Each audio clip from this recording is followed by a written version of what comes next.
This is Blue Spring State Park in Orange City, Florida. It's a popular tourist destination, largely because of its crystal clear spring that pumps out over 100 million gallons of fresh water each day. And during the winter, this spring is one of the largest gathering sites in Florida for manatees. Despite how they look, manatees only have about an inch of fat and depend on warm water for survival, so places like Blue Spring are critical for them.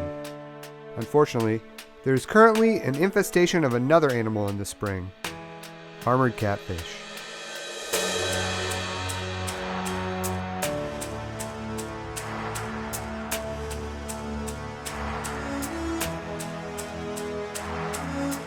Exactly what kind these are is up for debate, but they were very likely sold in the aquarium trade as the common Pleco.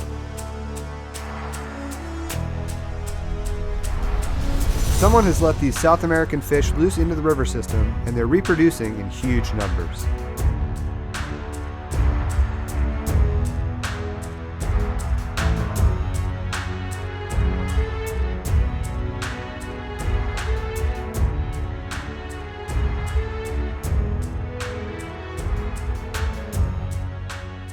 This may not seem like a big deal, but invasive species like this pose a number of risks.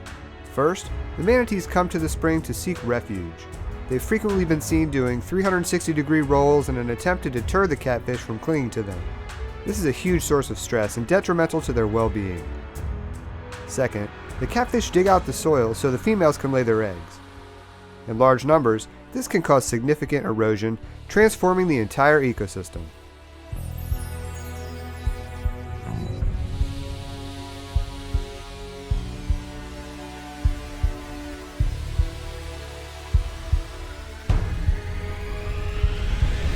Divers are attempting to contain these fish, but it's an uphill battle. So I urge you, please, never ever release your fish into the wild. It may seem like you're giving that fish a better life, but the overall impact can be enormous.